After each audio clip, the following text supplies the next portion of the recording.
바울은 예수님의 제자일까요? 아니면 기독교의 창시자일까요? 바울은 예수님으로부터 직접 가르침을 받은 적이 없기 때문에 바울을 두고 초대교회 때부터 지금까지 끊이지 않고 제기되고 있는 질문이지요. 이 문제를 놓고 신학계에서 벌어지고 있는 논쟁이 예수와 바울 논쟁입니다. 니체는 바울을 향해서 복음의 원래 메시지를 왜곡한 인물이라고 비판하였고, 수많은 학자들은 기독교의 진짜 창시자가 예수님의 고향 제자들이 아니라 바울이라고 주장하기도 합니다. 왜 이런 논쟁이 일어나는 것일까요? 근본적인 이유는 복음서에 나오는 예수님의 가르침과 은혜로 믿음으로만 구원받는다는 바울의 주장이 맥을 같이 하느냐 하는 것에 있습니다. 첫 번째 논쟁의 핵심은 만남의 부재와 사도성입니다. 바울은 예수님과 같은 시대에 같은 지역에 살았던 인물이었지만 예수님으로부터 직접 가르침을 받은 제자가 아닙니다. 그는 12제자는 물론 제자 서클에 속하여 있었던 인물도 아니었습니다. 오히려 그는 예수님과 가장 많은 갈등을 일으켰던 바리새인이었습니다.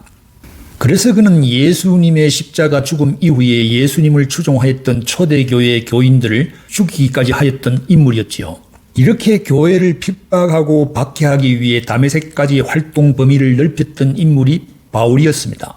바리새인들의 활동 무대는 팔레스타인으로 국한되어 있었습니다. 그런데 바울은 시리아 다메섹까지 그 활동 무대를 넓혀 나갔습니다. 오늘날로 말하면 대한민국의 국적을 가진 경찰관이 중국에까지 범인을 잡으러 간 것과 같은 것입니다. 이것은 유대교를 향한 바울의 열정이 그만큼 크다는 것을 알려주고 있습니다. 이러한 바울이 갑자기 예수 그리스도의 보내심을 받은 사도라고 주장하면서 교회에 나타났을 때, 만약 우리가 그 당시에 초대교회 교인이었다면 어떻게 받아들였을까요? 예루살렘에 살고 있었던 예수님의 친동생인 야고보와 예수님의 수제자인 베드로의 입장에서 보면 바울은 예수님으로부터 직접 가르침을 받은 적도 없는 매우 의심스러운 인물로 비춰졌을 것입니다. 사도행전 9장 27절에 의하면 바나바가 바울을 교회에 청구하여 넘어갔다고 하는데, 이 한 구절만으로는 바울이 초대교회에서 사도로 발돋움할 수 있었던 것에 대한 설명으로는 매우 부족합니다. 이 역사적 간극이 예수와 바울 논쟁의 시발점입니다. 두 번째는 선포 내용의 차이에 있습니다. 복음서에 기록된 예수님의 가르침은 철저히 하나님 나라와 이 땅에서의 실천적인 삶, 자비와 윤리에 집중되어 있었습니다. 대표적인 예가 예수님의 산상수훈입니다. 그리고 예수님께서는 복음서에서 내가 하나님이라고 명시적으로 선언하기보다는 인자로서 다가갔지요. 하지만 바울의 서신서로 넘어가면 이야기가 달라집니다. 바울이 기록한 바울 서신서에서 예수님의 가르침이나 예수님의 행적에 대한 언급이 나타나지 않고 있습니다. 그 대신 십자가에 죽으시고 부활하신 주님에 대한 언급만 나타나고 있습니다. 그런데 복음서의 기록에 의하면 부활하신 주님께서 이 지상에 머무는 동안 주님을 만났던 사람들 중에 바울은 해당되지도 않고 있습니다. 당시의 성도들에게 바울은 예수님과 전혀 무관한 인물로 비춰질 수가 있었습니다. 세 번째는 가장 격렬했던 율법과 구원의 논쟁입니다. 베드로와 예루살렘 교회는 예수님을 유대교 전통 안에서 이해했습니다. 다시 말하면 예수님을 믿더라도 유대인의 전통인 구약의 율법을 지키고 할례를 받아야 한다고 보았죠. 그러나 바울은 구원이 모세의 율법을 지키는 행위가 아니라 오직 예수 그리스도를 믿는 믿음을 통해서만 온다는 혁명적인 신학을 제시하고 있습니다.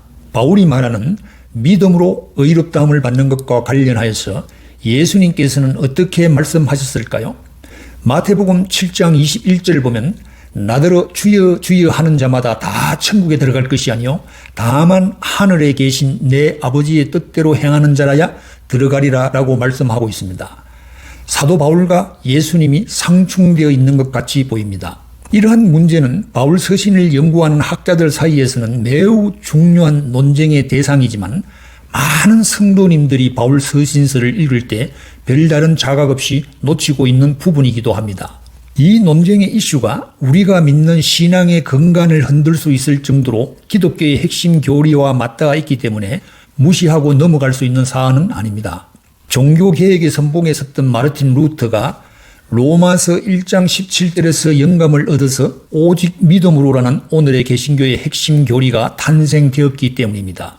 이 점에서 우리는 바울 신학계에서 벌어지고 있는 논쟁에 주목할 필요가 있습니다. 예수와 바울의 논쟁이 어떤 이유로 대두되었는지에 대하여서 살펴보았습니다. 그 이유들을 근거로 바울의 서신서들과 복음서에 기록된 예수님의 말씀을 연관시켜서 살펴보시기 바랍니다. 더 자세한 내용들은 다음 영상에서 소개해 드리도록 하겠습니다.